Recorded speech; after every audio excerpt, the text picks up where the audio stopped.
আজকে ইনশাআল্লাহ আমি আপনাদের সাথে আল কোরআনে বর্ণিত আল্লাহর একটি অনন্য এবং অসাধারণ নাম সম্পর্কে আলোচনা করব। এই নামটি অনন্য কারণ আল্লাহ এই একই নাম তার নিজের জন্য ব্যবহার করেছেন, আবার বিশ্বাসীদেরকেও এমন হতে বলেছেন। আল্লাহ আমাদের সম্পর্কে বলেছেন ওয়াকালিলুম মিন ইবাদিয়াশ শাকুর, এবং আমার বান্দাদের মধ্যে খুবই অল্পই শাকুর। শাকুর অর্থ চরম কৃতজ্ঞ, আর কৃতজ্ঞ হওয়া এবং গুণগ্রাহী হওয়া দুইটা ভিন্ন ভিন্ন জিনিস। কৃতজ্ঞ মানে কেউ যদি আপনার কোনো উপকার করে তাহলে আপনি তাকে থ্যাংক ইউ বা ধন্যবাদ বলেন এবং মনে মনে তার প্রতি কৃতজ্ঞতা অনুভব করেন। গুণগ্রাহী মানে আপনি সব কিছুতে ইতিবাচক দেখেন, সব পরিস্থিতিতেই আপনি ভালো কিছুর সন্ধান পেয়ে থাকেন। আমাদের রাসূলুল্লাহ সাল্লাল্লাহু আলাইহি সাল্লামের জীবনে অন্যতম দুর্বিষহ একটা ঘটনা ছিল ইফকের ঘটনা, যখন মদিনাতে তার পরিবারের বিরুদ্ধে অপমানজনক অপবাদ রটনা করা হয়। আর এই মিথ্যা অপবাদ রটনার কাজ 30 দিন পর্যন্ত চলতে থাকে। 30 দিন পর আল্লাহ নাজিল করেন লা তাহসাবুহু শাররাল লাকুম বাল হুয়া খায়রুল লাকুম, এটাকে তোমাদের জন্য ক্ষতিকর মনে করো না, বরং তা তোমাদের জন্য কল্যাণকর। তো এভাবে আল্লাহ আমাদের মনোভাব পরিবর্তন করেন এবং তিনি চান আমরা যেন শাকুর হই, যার অর্থ চরম গুণগ্রাহী হওয়া, আল্লাহর তারিফ করার জন্য উপায় খোঁজা। আর আমাদের জন্য ব্যাপারটা উপলব্ধি করা সহজ, কিন্তু আল্লাহ সব কিছুর মালিক, নিজেকে শাকুর বলছেন। আল্লাহ আযজা ওয়া জাল্লা বলছেন ইন তুকরিদুল্লাহ কারদান হাসানা ইউদাইফু লাকুম ওয়া ইয়াগফির লাকুম আল্লাহু শাকুরুন হালিম। আল্লাহ গুণগ্রাহী, পরম ধৈর্যশীল। সূরা তাগাবুনের এই আয়াতে আল্লাহ নিজেকে শাকুর বলছেন, আর সূরা ফাতিরে তিনি নিজেকে 2 বার শাকুর বলেছেন। আমরা আল্লাহ আযজা ওয়া জাল্লার জন্য শাকুরের অর্থ হিসেবে গুণগ্রাহী শব্দটি ব্যবহার করে থাকি। আল্লাহ তার নিজের সম্পর্কে বলছেন তিনি চরম গুণগ্রাহী। তাই আমি আপনাদের সবার জন্য বিষয়টি সহজ করে তুলে ধরার চেষ্টা করব, যেন আমরা এখান থেকে শিক্ষা গ্রহণ করতে পারি এবং বুঝতে পারি আল্লাহ কেন আমাদের জন্য এমন একটি শব্দ ব্যবহার করলেন। আমাদের কোনো কিছুই আল্লাহর প্রয়োজন নেই, কিন্তু আমরা আমাদের সব কিছুর জন্য আল্লাহর মুখাপেক্ষী। আল্লাহ হলেন গানি, তিনি সব ধরনের প্রয়োজন থেকে মুক্ত। তিনি হলেন হালিম, কেউ তার প্রশংসা না করলেও, তার প্রতি কৃতজ্ঞতা প্রকাশ না করলেও তিনি নিজে নিজেই প্রশংসিত। কোনো কিছুর অস্তিত্ব না থাকলেও আল্লাহর প্রশংসা এবং কৃতজ্ঞতা এমনিতেই বর্তমান আছে। ওয়া আতাকুম মিন কুল্লি মা সাআলতুমুহ, যে সকল বস্তু তোমরা চেয়েছো তার প্রত্যেকটি থেকেই তিনি তোমাদেরকে দিয়েছেন। তোমাদের যা কিছুর প্রয়োজন হতো তার সব কিছুই আল্লাহ তোমাদেরকে দিয়েছেন। আমরা প্রতিনিয়ত তার নিকট কৃতজ্ঞতার ঋণে আবদ্ধ। আমাদের সম্ভাব্য প্রতিটি প্রয়োজন তিনি পূর্ণ করেছেন এবং এত অসংখ্য নিয়ামত দান করেছেন যে আমরা কোনোদিনও তার ঋণ পরিশোধ করতে সক্ষম হব না। যেমন এই কক্ষে উপবিষ্ট সবার দিকে তাকিয়ে দেখুন, আমাদের প্রায় সবাইকে দৃষ্টিশক্তি প্রদান করা হয়েছে। আমাদের সবারই উঠে দাঁড়ানোর এবং চলাফেরা করার ক্ষমতা রয়েছে। এই পৃথিবীতে এমন বহু মানুষ রয়েছে যারা দাঁড়াতে পারে না, হাঁটতে পারে না। আমরা যে ঘুমাতে পারি এটাকে আমরা কোনো নিয়ামতই মনে করি না। আমাদের হাতের আঙুলগুলোকে আমরা কিছুই মনে করি না, মনে হয় যেন আমরা এগুলোর মালিক। এমন অনেক মানুষ রয়েছে যাদের হাত নেই বা প্যারালাইসিসের কারণে হাত নাড়াতে পারে না, হাসপাতালের বিছানায় শুয়ে শুয়ে চোখ ছাড়া আর কিছুই নাড়াতে পারে না, বা বাসায় পড়ে রয়েছে। ব্যাপারটা হলো এই পৃথিবীতে আমাদের যা কিছু আছে তার সবই মূল্যবান, আর আমরা এর মূল্য নির্ধারণ করি টাকার অঙ্কে। এখন যদি কেউ বলে আপনার পা কিনতে চাই, মূল্য কত? আপনার উভয় চোখ কত টাকা মূল্যে বিক্রি করবেন? আপনার ফুসফুস কিনতে চাই, আপনার পা কিনতে চাই, শুধু একটা কিনতে চাই, আমার উভয়টার দরকার নেই। আল্লাহর দেয়া এই মহামূল্যবান উপহারগুলো আমরা প্রতিদিন ব্যবহার করে চলেছি। প্রতিনিয়ত কোনো কিছুর ব্যবহার করতে থাকলে আমাদের কাছে তার মূল্য কমে যায়। এটা আর এমন কি, জাস্ট একটা পায়ের পাতা। আবার অভিযোগ করি এটা খালি চুলকায়। তো আমরা এই মহামূল্যবান উপহারগুলো, যেমন আমাদের শরীর, আমাদের শরীরে বিভিন্ন অঙ্গ প্রত্যঙ্গ, আমাদের পরিবার, বাতাস, ভূমি যার উপর আমরা দাঁড়িয়ে আছি। আচ্ছা, কোনো কারণে ভূমিকম্প হচ্ছে না? পৃথিবী সম্পর্কে একটা গুরুত্বপূর্ণ ব্যাপার আপনাদের বলছি। আল্লাহ পৃথিবীকে তৈরি করেছেন তার অনুগত করে, আর যারা আল্লাহর নিকট আত্মসমর্পিত তারা কখনো আল্লাহর অবাধ্যতা সহ্য করতে পারে না। মনোযোগ দিয়ে শুনুন, যা কিছুই আল্লাহর বশ্যতা স্বীকার করে নিয়েছে তার নিকট আল্লাহর অবাধ্যতা অসহনীয়। আর পৃথিবীর উপর বিচরণকারী মানব সম্প্রদায় আল্লাহর অবাধ্যতা করে যাচ্ছে প্রতিনিয়ত। আর যখন তারা আল্লাহর অবাধ্যতায় লিপ্ত হয় তখন পৃথিবী তাদেরকে চূর্ণ বিচূর্ণ করে দিতে চায়। পৃথিবী ওইসব মানুষদের ধ্বংস করতে চায় যারা আল্লাহর অবাধ্যতায় লিপ্ত। আল্লাহ বর্ণনা করেন, প্রতিবার যখন কেউ বলে আল্লাহ সন্তান গ্রহণ করেছেন, তাকাদুস সামাওয়াতু ইয়াতাফাত্তারনা মিনহু ওয়া তানশাক্কুল আরদ, এতে 7 আসমান ফেটে পড়ার উপক্রম হয় যখন কেউ বলে আল্লাহ সন্তান গ্রহণ করেছেন। তারা এমন জঘন্য কথা সহ্য করতে পারে না। এমনকি পৃথিবীও খণ্ড বিখণ্ড হয়ে যাওয়ার উপক্রম হয় যখন কেউ এমন পাপপূর্ণ কথা উচ্চারণ করে। আর এই জমিন মানব জাতির অসংখ্য পাপ সহ্য করে যাচ্ছে প্রতিদিন। সবকিছু চূর্ণ বিচূর্ণ করে দেওয়ার জন্য এটি আল্লাহর কাছে অনুমতি ভিক্ষা করতে থাকে, আর আল্লাহ একে থামিয়ে রাখেন। পরিশেষে কিয়ামতের দিন আল্লাহ পৃথিবীকে অনুমতি প্রদান করবেন, আদেশ নয়, পৃথিবীকে অনুমতি প্রদান করবেন। বিআন্না রাব্বাকা আওহা লাহা, আল্লাহ একে অনুমতি দিবেন যেন এতদিন যাবৎ সে তার ভেতরে যত যাতনা বহন করে চলেছিল তা উগরে ফেলতে পারে। এত সব পাপ নিয়ে আমরা যখন পৃথিবীর উপর দিয়ে চলতে থাকি, এটি যে কম্পন সৃষ্টি করে আমাদেরকে ধ্বংস করে না, তার জন্য আমরা কতটুকু কৃতজ্ঞ। আমাদের প্রতি আল্লাহ নিয়ামত গুণে শেষ করা যাবে না। আল্লাহ আমাদের যে অসংখ্য অগণিত উপহার দান করেছেন তা আমাদের ক্ষুদ্র মস্তিষ্কের ধারণা ক্ষমতার বাহিরে। এই জন্য পৃথিবীর সবচেয়ে কৃতজ্ঞ মানুষের কথা মনে করুন। এক্ষেত্রে আমার মনে পড়ে ইব্রাহিম আলাইসাল্লামের কথা। ইব্রাহিম আলাইসাল্লামের গোটা জিন্দিগি ছিল আল্লাহর প্রতি কৃতজ্ঞতার জিন্দিগি। জানেন আল্লাহ কিভাবে তার সমগ্র জীবনকে বর্ণনা করেছেন? তিনি বলেন, শাকির আল্লি আনউমিহি, তিনি শুধু অল্প কিছু অনুগ্রহের জন্য আল্লাহর কৃতজ্ঞতা দেখাতে পেরেছিলেন। আনউম ব্যবহার করা হয় অল্প কিছু অনুগ্রহের জন্য, আর নিয়াম শব্দটি ব্যবহার করা হয় অনেক বেশি নিয়ামতের জন্য। অর্থাৎ আল্লাহর অসাধারণ বান্দা ইব্রাহিম আলাইসাল্লামের মতো ব্যক্তিও যদি তার সমগ্র জীবন আল্লাহর প্রতি কৃতজ্ঞতা প্রকাশে ব্যয় করেন, তিনি শুধু সামান্য কয়টি নিয়ামতের শুকরিয়া আদায় করতে পারবেন আল্লাহ তাকে যত কিছু দিয়েছেন তার তুলনায়। এরপর তিনি বলেন, ওয়া ইন তাউদ্দু নিয়ামাতাল্লাহি লা তুহসুহা, যদি তোমরা আল্লাহর শুধু একটি অনুগ্রহ পুরোপুরি উপলব্ধির চেষ্টা করো, তোমরা সম্পূর্ণরূপে এটি গণনা করতে সমর্থ হবে না। আল্লাহর সকল অনুগ্রহ নয়, শুধু একটি নিয়ামাতাল্লাহ লা তুহসুহা, উদাহরণস্বরূপ চিন্তা করার সামর্থ্য, শুধু একটি অনুগ্রহ। আল্লাহর এই একটি অনুগ্রহ প্রতিদিন প্রতি মিনিটে কতভাবে আমার উপকার করে, আমি আল্লাহ শুধু একটি অনুগ্রহের উপকার গণনা করে শেষ করতে পারবো না। কিভাবে আমি আমার প্রতি তার প্রদত্ত সকল অনুগ্রহের শুকরিয়া আদায় করব? আমাদের প্রতি আল্লাহর জহেরা বা প্রকাশ্য অনুগ্রহ যেমন আছে, তেমনি আছে বাতিনা বা গোপন অনুগ্রহ। তিনি বলেন, ওয়াসবাগা আলাইকুম নি'মাহু যাহিরাতাও ওয়া বাতিনা, এবং তোমাদের প্রতি প্রকাশ্য ও অপ্রকাশ্য নিয়ামতসমূহ পরিপূর্ণ করে দিয়েছেন। কতজন মানুষ উপলব্ধি করে যখন তারা রাস্তায় গাড়ি নিয়ে বের হয়, ইউরসিলা আলাইকুম হাফাজা, তখন আল্লাহ গাড়ির সামনে এবং পেছনে প্রতিরক্ষক ফেরেশতা পাঠিয়ে এর নিরাপত্তার ব্যবস্থা করেন যেন আপনি নিরাপদে বাসায় পৌঁছতে পারেন। আপনার গাড়ি যে রাস্তা থেকে ছিটকে পড়েনি, সেটা ব্রেক ভালো কাজ করার কারণে নয়, আপনার গাড়ি রাস্তায় টিকে আছে কারণ আল্লাহর গার্ডিয়ান ফেরেশতা পাঠিয়ে এর সুরক্ষার ব্যবস্থা করেছেন। কতজন মানুষ এটা উপলব্ধি করে? তাই আমাদের প্রতি আল্লাহর অনুগ্রহ এত অসংখ্য অগণিত পরিমাণ যে আমরা যদি প্রতি নিঃশ্বাসে শুকরিয়া আদায় করি, তবু সামান্য কিছু নিয়ামতের জন্য কৃতজ্ঞতা আদায় করতেও সমর্থ হব না। এজন্যই আল্লাহ মানবজাতি সম্পর্কে বলেছেন, মা কাদারুল্লাহ হাক্কা কদরিহি, তারা আল্লাহকে যথাযথ মর্যাদা দিতে পারেনি। তারা পারেনি। যেভাবে আল্লাহর গুণ গাওয়া উচিত ছিল, মানুষ সেভাবে তার গুণগান করতে পারেনি। এটা এক ব্যাপার। এখন এখানে একটু থেমে চলুন, মানবজাতি সম্পর্কে একটু কথা বলি। যখন আপনার ছোট ভাইকে সাহায্য করার জন্য প্রাণপণ চেষ্টা করেন, সে একদিন ফোন করে বলল, ভাই আমার একটু সাহায্য দরকার, আপনি কি অফিস থেকে একটু আসতে পারবেন? আমি তো একটা মিটিংয়ে আছি, কিন্তু আমার আপনার সাহায্যের খুবই দরকার, এখন কি আসতে পারবেন? তারপর আপনি মিটিং ক্যান্সেল করে ট্রাফিক জ্যাম অতিক্রম করে ছুটে গেলেন এবং তার কাজে তাকে সাহায্য করলেন।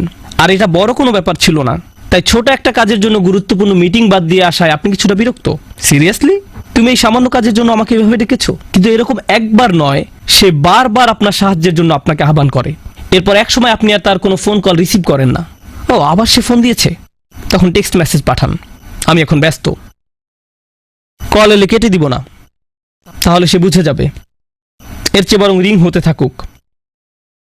মানুষ এভাবে বারবার বারবার সাহায্য চাইলে আমরা বিরক্ত হয়ে পড়ি। তদুপরি উপকার করলেও তাদের মনে থাকে না, তারা এমনকি ধন্যবাদও দেয় না। তাদের কাছে এই উপকারের কোনো মূল্য থাকে না। তারা মুখ ঘুরিয়ে বলে, তুমি আমার জন্য কি করেছো? মানুষ এমনটা করে কিনা? আপনি তাদের জন্য সব করলেও তারা অকৃতজ্ঞের মতো অস্বীকার করে, তুমি আমার জন্য এমন আর কি করেছো? এমন কথা শোনার পর আপনি মনে মনে প্রতিজ্ঞা করেন, আমি জীবনে কোনোদিন আর তোমার কোনো উপকার করব না। তুমি বলছো আমি কোনোদিন তোমার জন্য কিছু করিনি? তোমার মতো ব্যক্তি এই কথা বলছে। এরপর আপনার তাকে স্মরণ করিয়ে দিতে হয় যে তার জন্য কি কি করেছেন। এতে হয়তো সে বলবে, ও তুমি এখন খোঁটা দিচ্ছ, লোকজনকে দেখাচ্ছ যে তুমি কেমন উপকারী লোক। একজন বিশ্বাসী হিসেবে এমনিতেই আমাদের কাউকে উপকারের কথা মনে করিয়ে দেওয়া উচিত নয়। লা তুবতিলু সাদাকাতিকুম বিল মান্নি ওয়াল আযা, তোমরা অনুগ্রহের কথা প্রকাশ করে এবং কষ্ট দিয়ে নিজেদের দান খয়রাতকে বরবাদ করো না। এখন একবার ভেবে দেখুন, আল্লাহ আমাদের জন্য কত কিছু করেন প্রতিদিন, আর আমরা কত অল্প ধন্যবাদ দেই তাকে। আমরা কত সামান্য কৃতজ্ঞতা দেখাই। তারপর আমাদের যখন আবারও কিছু দরকার হয়, প্রয়োজনটা আমরা এমনকি মুখ ফুটে চাইও না। আমার ফুসফুসের প্রতি নিঃশ্বাসে বাতাসের দরকার হয়, এমনকি আমি যখন আল্লাহর অবাধ্যতা করছি তখনও বাতাসের দরকার হয়, ঠিক কিনা? আমি আল্লাহকে ভুলে যাওয়া সত্ত্বেও তিনি আমাকে ভুলে যান না। তিনি আমার প্রয়োজন পূরণ করেন। আমার ফুসফুস তার কাছে চায়, আমার হার্ট আরেকটা পাম্পের জন্য তার কাছে চায়, আমার চোখ আর্দ্র থাকার জন্য তার কাছে চায় যেন সে দেখতে পারে। এমনকি যখন আমি চাওয়ার প্রয়োজন বোধ করি না, তখনও তিনি আমাকে দিয়ে যাচ্ছেন। আল্লাহর এত সব অনুগ্রহের শুকরিয়া আদায় করা আমার পক্ষে কখনোই সম্ভব নয়। চলুন এখন আমরা শাকুর নামের অর্থ বোঝার চেষ্টা করি। আল্লাহর প্রতি কৃতজ্ঞতা প্রকাশে আপনি সামান্য যা কিছুই করেন, কারণ আমরা যাই করি না কেন তা সবসময় সামান্যই হবে। আল্লাহ বলছেন তিনি আপনার এই সামান্য চেষ্টাকে দারুণ কদর করেন। ইয়া রব, আপনি আমাদের জন্য সবকিছু করেন। যেমন আপনাদের একটা উদাহরণ দিচ্ছি, আপনার প্রতিটি পয়সা, প্রতিটি র্যান্ড, একজন আমেরিকানের প্রতিটি ডলার, একজন পাকিস্তানের প্রতিটি রুপি, ব্যাংকে আপনার যত টাকা আছে, আপনার পকেটে যত টাকা আছে, ডেবিট কার্ড, ক্রেডিট কার্ড, যাই থাকুক না কেন, এর সবকিছু এসেছে আল্লাহর কাছ থেকে। তিনি আপনাকে প্রতিটি পয়সা দান করেছেন, আর আপনি তার থেকে খুবই সামান্য একটা পার্সেন্টেজ দান করলেন। কেউ আপনার দরজায় এসে করাঘাত করলো, আপনি তাকে সামান্য কিছু দান করলেন, কিন্তু আল্লাহ আপনাকে যা দিয়েছেন তার প্রায় সবটাই এখন আপনার কাছে রয়ে গেছে। আর আল্লাহ ভালো করেই জানেন যে আপনি অধিকাংশই নিজের কাছে রেখে দিয়েছেন। এখন আল্লাহ বলছেন আমি তোমার এই সামান্য দানের মহা গুণগ্রাহী। সুবহানাল্লাহ, সুবহানাল্লাহ। প্রথমত এই টাকাটা তো আমার ছিল না, এই টাকাটা তো আল্লাহরই, এটা তো আমার ছিল না। আল্লাহ আমাকে দিয়েছেন এত পরিমাণ, আর আমি দান করেছি এতটুকু পরিমাণ। কিন্তু আল্লাহ এই অল্প দানেরও দারুণ কদর করে থাকেন। তিনি আমার এই নগণ্য দানও স্বীকার করেন। আমাদের প্রতি আল্লাহর নাম আশ-শাকুরের অনুগ্রহ এটি, আশ-শাকুর নামের অনুগ্রহ এটি। আর শাকুর নামটি আরো দুইটি নামের সাথে যৌথভাবে এসেছে, গফুরুন শাকুর এবং শাকুরুন হালিম। আমার কাছে এই ব্যাপারটা অসাধারণ চমকপ্রদ লেগেছে। গফুরুন শাকুর মানে আমরা যখন নামাজ পড়ি, আল্লাহ আমাদের নামাজ পড়া পছন্দ করেন। আর আমাদের নামাজে কত শত ভুল থাকে। নামাজে কত মানুষ দুনিয়াবী বিষয় নিয়ে চিন্তা করে, কত মানুষ চিন্তা করে তারাবি কি 14 নাকি 15 রাকাত হলো, কতজন মানুষের রুকু সিজদা নিখুঁত হয় এবং অন্তর আল্লাহর দিকে ঝুঁকে থাকে, কতজন মানুষ এটা অর্জন করতে পারে। এত সব ভুল থাকা সত্ত্বেও আল্লাহ কি করেন? মনে করুন নামাজ যদি একটি বিল্ডিং নির্মাণ করার মতো হয়, আপনি আল্লাহকে দিয়েছেন কয়েকটি ভাঙা ইট মাত্র। আল্লাহ কি করেন? আল্লাহ আপনার এই সামান্য ভাঙা ইটের টুকরাগুলো নিয়ে আপনার জন্য বিশাল এক দালান তৈরি করে দেন। তারপর তিনি কি করেন? গাফুর নামের দয়ায় এটাকে পূর্ণ এক দালানে পরিণত করার পর তিনি কি করেন? তিনি আপনার এই নামাজ পড়াকে সমাদর করেন, এই সুন্দর বিল্ডিং এর সমাদর করেন যেটা আপনি নির্মাণ করেননি। এভাবেই আল্লাহ আমাদের জন্য গাফুরুন শাকুর, অর্থাৎ এমনকি আমাদের সওয়াবের কাজেও ত্রুটি রয়েছে, খুঁত রয়েছে। প্রথমে আল্লাহ স্বয়ং ওই ত্রুটি বিচ্যুতিগুলো দূর করে দিবেন, তারপর আমাদের এই ত্রুটিপূর্ণ ভঙ্গুর প্রচেষ্টাগুলোর জন্য আমাদের প্রশংসা করেন। ইবাদত সঠিকভাবে পালন করতে ব্যর্থ হওয়ায় আমি যে দুঃখজনক অজুহাতগুলো দেখাই তা তিনি ঢেকে দেন। তারপর তিনি আমার এই প্রচেষ্টাকে অ্যাপ্রিসিয়েট করেন। ইনি আল্লাহু গফুরুন শাকুর। এটা আল্লাহ ছাড়া আর কেউ করতে পারে না। যদি আপনার বসের কোনো কাজ কোনো রকমে করে দেন, মামুলিভাবে করে দেন, তিনি আপনাকে অমুক একটা প্রজেক্ট করতে দিয়েছেন, 30 পৃষ্ঠা রিপোর্ট তৈরি করতে বলেছিলেন, আপনি মাত্র 2 পৃষ্ঠা লিখে বসের হাতে তুলে দিলেন, তারপর বললেন আপনার খুশি হওয়া উচিত, আমি তো 2 পৃষ্ঠা লিখেছি। কি হবে ভাবতে পারছেন? মানুষের পক্ষে কোনোদিন আল্লাহর মতো গাফুরুন শাকুর হওয়া সম্ভব নয়। যদি প্রত্যাশার চেয়ে কম করেন, তাহলে যার জন্য কাজটি করেছেন তিনি আপনার প্রতি ক্রোধান্বিত হয়ে পড়বেন। কিন্তু আল্লাহ বলছেন তুমি তো অন্তত চেষ্টা করেছো, আমি তোমার ত্রুটিগুলো ঢেকে দিচ্ছি। আন ইয়াজিদাহুম মিন ফাদলিহ, তিনি যে শুধু আপনার ত্রুটিগুলো ঢেকে দেন তাই নয়, তিনি ভালো কাজের এত সমাদর করেন যে তদুপরি তিনি আপনাকে পুরস্কৃত করেন। ইয়াজিদাহুম মিন ফাদলিহ। সবশেষে মানুষ যখন জান্নাতে গিয়ে উপনীত হবে তারা আল্লাহকে স্মরণ করবে। কিন্তু কিভাবে তারা আল্লাহকে স্মরণ করবে? মনোযোগ দিয়ে শুনুন। তারা আল্লাহর প্রতি কৃতজ্ঞতা প্রকাশ করবে তাদের দুঃখগুলো দূর করে দেওয়ার জন্য। তারা বলবে আল্লাহ তার নাম পূর্ণ করেছেন। কোন নাম? আল্লাহ আমাদের সবগুলো ত্রুটি ঢেকে দিয়েছেন আর তিনি আমাদের প্রচেষ্টাগুলো সমাদর করেছেন এবং আমরা যা করেছি তার চেয়েও অনেক বেশি দিয়েছেন। তিনি বলেছিলেন এমনটি তিনি করবেন। আর শুধু এই কারণেই আজকে আমরা জান্নাতে, কারণ আমাদের কাজগুলো যথেষ্ট নয়, আমাদের প্রচেষ্টাগুলো যথেষ্ট নয়। তো মানুষ জান্নাতে প্রবেশ করার পর ব্যাপারটা আরো ভালোভাবে বুঝতে পারবে। শাকুরের সাথে সম্বন্ধযুক্ত আল্লাহর আরেকটি নাম হলো হালিম। এটাও আল্লাহর খুবই শক্তিশালী একটি নাম। হালিম এর অনেকগুলো অর্থ রয়েছে, একটি অর্থ তুলে ধরব। হালিম বলতে বোঝায় এমন কাউকে, আপনি যখন ভুল করেন, কয়েক মিনিট আগে আমি বলেছিলাম আমাদের ভালো কাজ জান্নাতে যাওয়ার জন্য যথেষ্ট নয়, আমরা এখন সেটা সম্পর্কে কথা বলছি না। আমরা এখন কথা বলছি আমার আর আপনার ভুল কিছু করা সম্পর্কে, কোনো পাপ করা সম্পর্কে, খারাপ কিছু করা সম্পর্কে। দুনিয়ার এই জীবনে আপনি যখন খারাপ কিছু করেন, কোনো পাপ কাজ করেন, যখন মিথ্যা বলেন, প্রতারণা করেন, যখন কাউকে কষ্ট দেন, অপমান করেন, এই জীবনে যখন এমন ধরনের কিছু করেন, তখন এত সব কিছুর পর তাদের জন্য আপনাকে ভালোবাসা কঠিন হয়ে পড়ে, খুবই কঠিন। মা আপনাকে জড়িয়ে ধরতে চায়, কিন্তু আপনি যদি আপনার মাকে ধমক দিয়ে কথা বলেন, চিৎকার চেঁচামেচি করেন, কোনো কোনো মানুষ এমনকি মারধরও করে, আল্লাহ তাদেরকে ক্ষমা করুন এবং তাদেরকে তওবা করার সুযোগ দান করুন। যদি কোনো সন্তান এমন কিছু করে, তাহলে মায়ের জন্য কি কঠিন হয়ে পড়ে? জড়িয়ে ধরা এবং বলা যে আমি তার পরেও তোমাকে ভালোবাসি। সন্তানের এই অন্যায়ের কারণে মুখে হাসি ফোটানো কঠিন হয়ে পড়ে। তিনি সহ্য করবেন, অন্তরে ব্যথা পাবেন এবং সন্তানের জন্য ভালোবাসা তখন আর তার থাকবে না। হিলম শব্দের অর্থ হলো সেই ব্যক্তির জন্য আপনার ভালোবাসা এবং যত্ন আছে যে আপনার প্রতি অন্যায় আচরণ করেছে, তারপরেও আপনার হিলম রয়েছে, তারপরেও আপনার ভালোবাসা রয়েছে, যত্ন রয়েছে। এখন এটা নিয়ে চিন্তা করুন, আমরা সামান্য কিছু ভালো কাজ করি, যদিও তা পারফেক্ট হয় না, আগে এ সম্পর্কে বলেছি, কিন্তু আমরা অগণিত খারাপ কাজ করে যাই, ভুলে যাই, বলা উচিত হয়নি এমন কথা বলে ফেলি, তাকানো উচিত নয় এমন কিছুর দিকে তাকিয়ে ফেলি, এমন কাজ করি যা করা উচিত নয়, মানুষের বিরুদ্ধে অন্যায় করি, আল্লাহর বিরুদ্ধে অন্যায় করি। এমন কাজ করলে মানুষ কি করে? কেউ যদি জানে অমুক তার প্রতি অন্যায় করেছে, আপনি যদি জানেন অমুক ব্যক্তি আপনাকে অপমান করেছে, তখন সে যা কিছুই করুক না কেন তাতে কিছু আসে যায় না। আপনি তখন শুধু তার ব্যাপারে একটা জিনিসই মনে রাখেন, সেটা কি? ওই লোকটা আমাকে অপমান করেছে, আমি তার সাথে কথা বলতে চাই না। সে লোক হয়তো হজ করেছে, সে হয়তো দান খয়রাত করে, এতিমের দেখাশোনা করে, কোরআন মুখস্থ করে, সে হয়তো প্রতি রাতে তাহাজ্জুদ পড়ে, কিন্তু আপনি তার কোনো কিছুরই পরোয়া করেন না। সে আমাকে অপমান করেছে, আমি তাকে পছন্দ করি না, আমি তার সাথে কথাও বলতে চাই না, আমি জানি সে কেমন লোক। কেউ যদি আমাদের বিরুদ্ধে কোনো অন্যায় করে, আমরা মনে করি ওই লোক আর মানুষ না, সে তখন ওই একটা অপরাধে পরিণত হয়। সে ব্যক্তি মানে ওই অপরাধ, তাকে দেখলেই অপরাধটা চোখের সামনে ভেসে ওঠে। সে যা কিছু ভালো কাজ করেছে সব অদৃশ্য হয়ে যায়, এসবের আর কোনো অস্তিত্ব নেই। আল্লাহ আজ্জা ওয়া জাল্লা নিজেকে শাকুরুন হালিম হিসেবে উপস্থাপন করার মাধ্যমে বলছেন, তিনি আমাদের ক্ষুদ্রতম ভালো কাজেরও সমাদর করেন।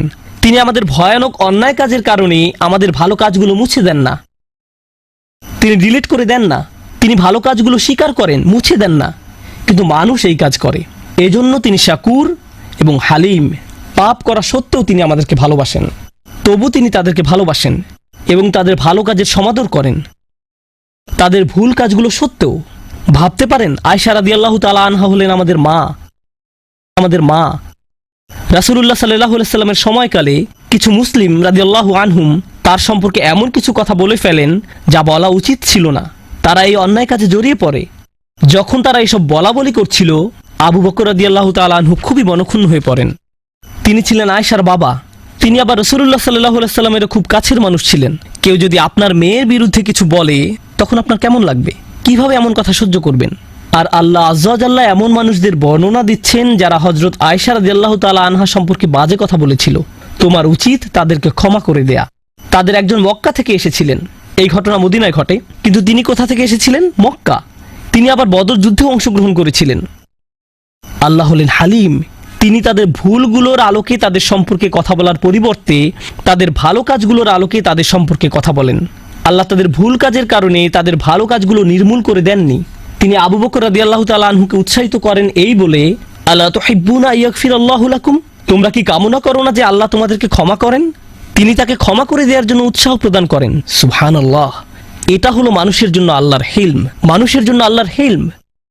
আমাদের হিলমের অভাব রয়েছে, কিন্তু আল্লাহর কাছ থেকে আমাদের নিজেদের জন্য আমাদের এটা দরকার। ভাবতে পারেন, আমরা অন্যদের সাথে যেমন আচরণ করি, আল্লাহ যদি আমাদের সাথে তেমন আচরণ করতেন। কেউ খারাপ কিছু করলে আমরা তার অন্য কোনো ভালো কাজের মূল্য প্রদান করি না। শেষ যে ব্যাপারটি নিয়ে আমি কথা বলতে চাই তা হলো, আল্লাহ কোনো কাজের মূল্য দেওয়ার ক্ষেত্রে কতটা সূক্ষ্মতম। ওয়ালা ইয়াতাউনা মাউতিআন, আল্লাহ বলেন, একজন বিশ্বাসী যখন ভালো কাজ করে, তার প্রতিটি পদক্ষেপের বিনিময়ে তার জন্য সওয়াব লেখা হয়। আমরা এখানে নামাজ পড়তে এসেছি, আমরা আল্লাহর কাছে দোয়া করি তিনি যেন আমাদের নামাজের জন্য আমাদের পুরস্কৃত করেন, কিন্তু আমরা জানি না যে নামাজে আসার জন্য আমরা যখন গাড়ির ইঞ্জিন স্টার্ট নিচ্ছিলাম, আল্লাহ আমাদের জন্য সওয়াব লিখছিলেন। আমরা যখন গাড়ি চালাচ্ছিলাম, তখনও তিনি সওয়াব লিখছিলেন। চাকার প্রতিটি ঘূর্ণায়নের বিনিময়ে আল্লাহ সওয়াব লিখছিলেন। ডিজেল এবং গ্যাসোলিন কেনার জন্য আমরা যত টাকা খরচ করেছি তার জন্য আল্লাহ সওয়াব লিখছিলেন। মসজিদে আসার সময় যখন উজু করার জন্য যাচ্ছিলাম, প্রতিটি পদক্ষেপের জন্য আল্লাহ সওয়াব লিখছিলেন। কিয়ামতের দিন মানুষ শুধু মন্দ কাজ দেখে তাজ্জব হবে না, মানুষ অবাক হয়ে যাবে, ইয়া আল্লাহ, এই সামান্য ভালো কাজটাও আপনি আমার জন্য লিপিবদ্ধ করেছেন। এই হলেন আল্লাহ শাকুরুন হালিম। আল্লাহ আমাকে আপনাকে কি কি দেওয়ার জন্য প্রস্তুত আছেন, সুবহানাল্লাহ। শুধু এই ভাবনাই আমাদের অবাক করে দেয়। আল্লাহ আজ্জা ওয়া জাল্লা আমাদেরকে তার প্রতি কৃতজ্ঞ করে তুলুন, যেন আমরা তার প্রতি শুকরিয়া আদায় করতে পারি। আল্লাহ আমাদের কাছে সামান্য যা কিছু চেয়েছেন তা যেন দিতে পারি। তিনি আমাদের কাছ থেকে বেশি কিছু চান না, তিনি আমাদের নিকটে বেশি আশা করেন না। আমরা সামান্য একটু যদি তাকে প্রদান করি, আল্লাহ তা বহু গুণে বহু গুণে বহু গুণে বৃদ্ধি করে দেন। দোয়া করি আল্লাহ যেন আমাদের সকল ভালো কাজের সওয়াব বহু গুণে বৃদ্ধি করে দেন এবং তার অনুগ্রহে আমাদেরকে তার জান্নাতে প্রবেশ করতে দেন। বারাকাল্লাহু লি ওয়া লাকুম। আসসালামু আলাইকুম ওয়া রাহমাতুল্লাহি ওয়া বারাকাতুহু।